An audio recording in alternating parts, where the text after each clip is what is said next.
Di tengah efisiensi ini ya Pak ya, kemudian akhirnya timbul kekhawatiran. Salah satunya adalah kekhawatiran dari honorer sendiri Pak. Apakah kemudian bagaimana pengangkatan mereka, apakah akan tertunda? Nah ini bagaimana Anda melihatnya Pak Eka? Oke, kalau untuk honorer atau P3K, Mhm, itu ketentuannya semua dari pusat, tergantung pengusulan dari kami. Kami sudah mhm, mengusulkan dan itu ada proses untuk penerimaan dari P3K ataupun PNS. Tahun ini kami mengusulkan PNS, gaji dari pusat, ya gajinya dari pusat. Kalau disetujui dari pusat, tentu kami tinggal mengisi di sini. Jadi tidak pengaruh kepada efisiensi yang ada di sini. Tergantung bagaimana komitmen dari pemerintah pusat untuk menambah ya, ASN-ASN yang ada di daerah yang memang sudah banyak yang memasuki masa pensiun. Kami siap juga untuk itu.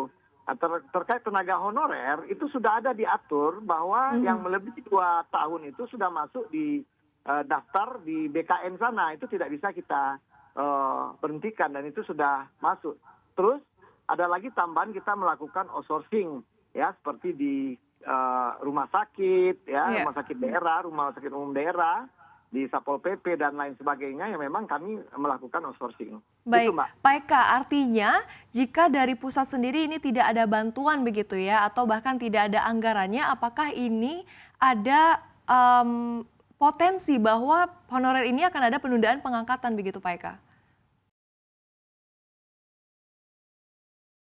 Ya, masalah penundaan atau anggaran itu dari pemerintah pusat, kami sebagai di daerah ini mengikuti prosedur yang diterapkan oleh pusat. Contoh, terkait P3K yang kami sudah terima, tiba-tiba ada instruksi bahwa penundaan untuk mereka kami lantik. Ya, kami siap di segala hal tentunya, karena kami setelah kami melakukan penerimaan sesuai arahan dari pusat, tentu kami melakukan itu di bawah. Dan kami harus Ya, bertanggung jawab ya bagi putra-putra daerah di tanah datar yang sudah bertahun-tahun honorer sekarang sudah diangkat P3K, mereka sangat menunggu kapan mereka ini dilantik ya. ya, Jadi kami sebagai pemerintah daerah tentu berjuang bagaimana pemerintah pusat segera mengeluarkan aturan supaya kami bisa melantik dan pemerintah pusat juga membantu melalui DAU untuk gaji dari PNS atau P3K ini. Karena selama ini ya memang setelah kami terima P3K belum ada dibantu kita untuk menggajinya karena kontraknya dengan kepala daerah. Jadi di sini yang menarik menurut kami menarik itu ya penerimaan P3K itu ditentukan oleh pusat ya lulus atau tidaknya seseorang itu, tetapi gaji dengan kami karena kontraknya dengan bupati. Itu Mbak, ini keluhan dari kepala daerah yang ada di Indonesia ini.